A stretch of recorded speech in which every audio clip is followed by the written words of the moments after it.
전도자는 지금까지 해 아래에서의 삶을 관찰하고 탐구해 왔습니다. 전도자가 관찰한 바에 따르면 이 땅에서의 사람의 인생은 헛되었습니다. 심지어 지혜자의 인생도 헛되었습니다. 왜냐하면 사람은 본질적으로 유한한 존재이며 미래에 대하여서 알 수 없는 존재이기 때문입니다. 그렇다고 해서 삶 자체를 전도자는 부정하진 않았습니다. 여러 가지 모순된 삶, 힘겨운 삶, 당혹스러운 삶이 있다 하더라도 그래도 해 아래에서 즐거워하는 삶이 죽음보다 낫다라고 했습니다.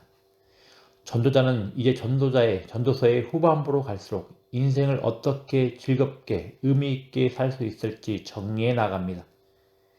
오늘 본문은 지금까지의 이런 관찰과 생각들을 반영하고 있습니다. 삶을 가장 왕성하게 즐길 수 있는 청년이라는 대상을 상정하고서 해 아래에서 어떻게 사는 것이 지혜로운 인생인지를 말해줍니다.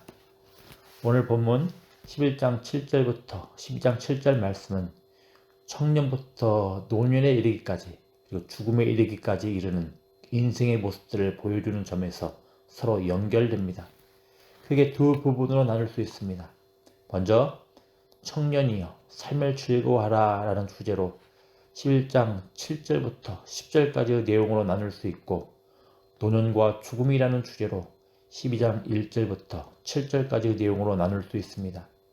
그리고 이 중에서 11장 7절, 8절 말씀은 일종의 머릿말격으로 뒤에 나오는 내용의 방향을 제시해 줍니다.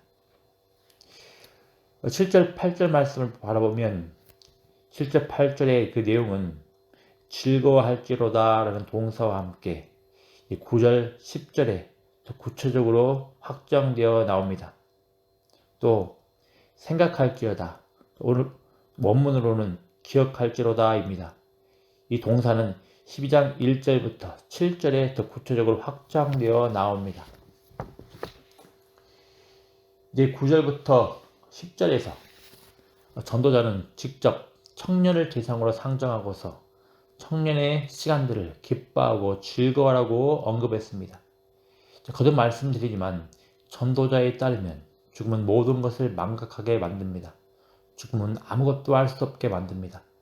따라서 살아있을 때 주어진 삶, 그리고 하나님께서 선물로 주신 삶, 그 인생을 즐거워하라고 합니다. 특히 가장 생명력이 왕성하고 활력이 넘치는 청년의 날들을 즐거워하라고 합니다. 또 즐거움을 앗아가버리는 근심과 악을 떠나게 하라고 합니다. 그렇지만 그렇다고 해서 아무런 죄 없이 막 살라는 것도 아닙니다. 전도자는 9절 하반부에서 청년들이 인생을 즐거워하며 살아갈 때 꼭 붙들어야 할 기준을 언급을 합니다. 이 기준이 무엇입니까? 하나님이 이 모든 일로 말미암아 너를 심판하실 줄 알라입니다. 하나님의 심판입니다. 이 말은 우리에게 주어진 삶을 즐거워하며 살아가되 방종으로 치닫지 말라고 하는 겁니다. 그릇된 방종으로 치닫지 않도록 늘 하나님을 의식을 하며 살아가라는 겁니다. 또 이렇게 생각하는 분도 있을 겁니다. 인생을 즐거워하라고 해놓고서 또 심판주 하나님을 기억하라니 그러면 부담스러워 살겠는가? 이렇게 생각하는 분이 있을 수 있겠습니다. 그렇지만 심판주 하나님을 기억한다라는 것은 또 이렇게 생각할 수 있을 겁니다. 단순히 우리의 삶을 억압하고 얽어매기 위해서가 아니라 더 복된 삶, 더 의미 있는 삶을 살라라는 하나님의 뜻과 관련될 수 있다라는 겁니다. 여러분, 정의로운 심판이 없는 세상을 상상해 보십시오. 공의로운 재판이 없는 세상을 상상해 보십시오. 참으로 어처구니 없고 참으로 당혹스러운 세상일 겁니다. 이렇게 청년들이 삶 인생을 즐거워하며 살아가면서 심판주 하나님을 기억을 한다는 것은 우리의 인생을 더 복되게 하는 기준이라는 겁니다. 분별 없이 내가 하고 싶은 대로 막 한다고 해서 그 삶이 유익하고 복된 것이 아닌 겁니다. 이어서 12장 1절부터 7절 말씀도 인생을 즐거워하며 살아가도록 허락된 청년의 삶과 연관됩니다. 청년은 인생을 즐거워하며 누구를 기억하며 살라라고 합니까? 창조주 하나님을 기억하며 살라라고 합니다. 그러면서 1절 하반부 2절에서 몸과 마음이 노쇠화되고 죽음에 임박하기 전에 창조주 하나님을 기억하라고 하는 겁니다. 그러면서 이렇게 노쇠화된 몸과 마음의 상태, 죽음을 여러 가지 비유로 표현하고 있습니다. 3절에서는 노년기에 들어서서 몸은 여러모로 쇠약해지고 전반적인 기능이 약해진 상태를 보여줍니다. 3절에서는 이 노년기에 접어든 사람들의 상태를 말해줍니다. 무릎과 관절이 약해졌고 그리고 떨리고 구부러집니다. 노동이 그치게 됩니다. 눈이 어두워집니다. 4절에서의 모습은 재난이 닥쳐서 죽음이 가득한 한 사회의 모습을 보여줍니다. 또 5절에서는 노쇠화로 인하여서 쇠약해진 사람들의 모습이 나오는데 약간 어려운 표현이 있습니다. 살구나무 꽃이 피었다라는 표현이 납니다. 이 표현은 백발을 가리키는 표현입니다. 왜냐하면 살구나무 꽃이 일반적으로 하얀색으로 피기 때문입니다. 그래서 백발을 가리키는 표현이라 합니다. 백발을 가리켰다라는 것은 마찬가지로 노쇠화되었다라는 것을 가리켜 주는 겁니다. 또 메뚜기도 침이 될 정도로 약해졌다라고 언급을 합니다. 또 6절에서 은줄이 나오는데 은줄은 삶을 비유하기도 하고 생명을 비유하기도 한다고 합니다. 그런데 줄이 끊어졌다라는 것은 역시 죽음을 가리키고 있다라고 생각할 수 있습니다. 또 깨졌다라는 표현들이 계속해서 언급되는데 이 또한 죽음을 가리키는 표현과 연관됩니다. 이렇게 사람은 노쇠화되고 죽습니다. 한 줌 흙으로 돌아갑니다.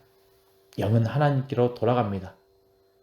그래서 청년들을 포함하여 모든 사람은 이렇게 덧없이 사라지는 존재임을 기억하며 살아가야 합니다.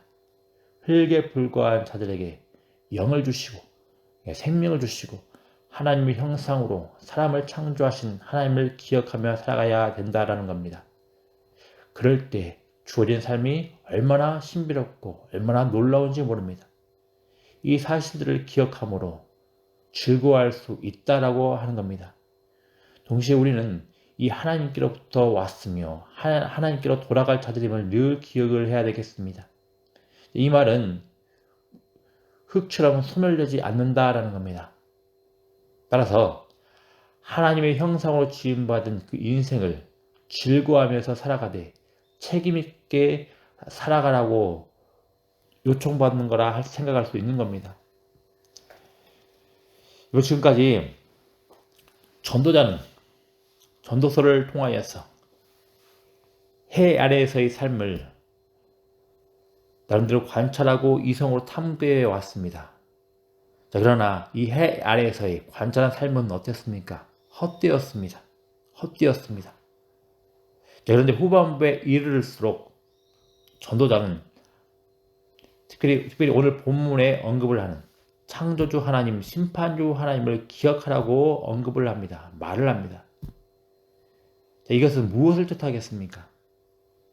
여태까지 전도자가 자신의 관찰과 이성을 통하여서 해 아래에서 삶을 그렇게 탐구해왔지만 이런 모든 것들은 삶의 의미와 목적을 충족시켜주지 못했습니다.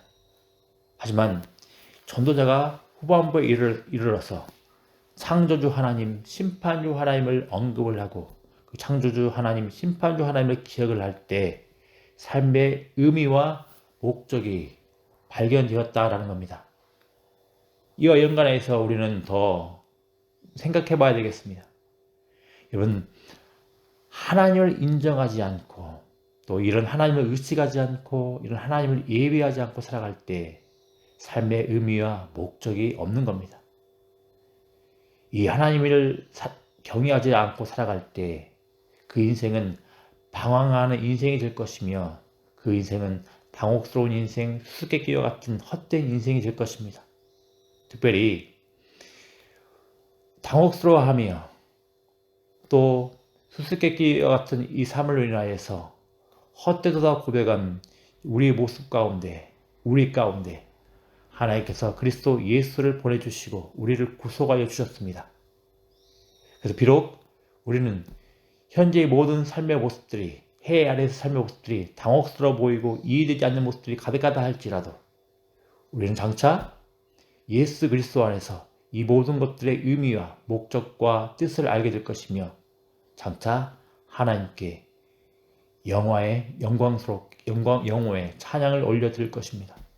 우리가 이 사실들을 기억을 하면서 하나님을 의식을 하고 하나님을 인정하고 하나님을 예비하며 살아가는 인생이 가장 복된 인생임을 기억하는 그런 은혜가 있기를 기도하겠습니다.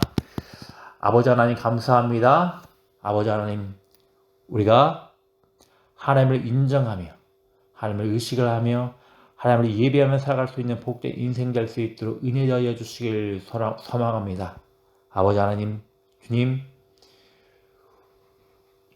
좀 더 노쇠화되기 전에, 죽음에 임박하기 전에 마땅히 우리가 기억해야 할 분, 심판주 하나님, 창조주 하나님을 기억할 수 있도록 은혜를 내어주시고 이 창조주 하나님, 심판주 하나님을 기억함으로 인하여서 정말로 우리 가운데 주어진 삶의 의미와 목적을 온전히 발견하며 아버지 하나님께서 우리 가운데 주신 정말로 복된 인생이 무엇인지를 깨달아 알아갈 수 있는 복된 은혜가 가득할 수 있도록 은혜 되어 주시옵소서. 감사드리며 예수님의 이름으로 기도드리옵나이다. 아멘.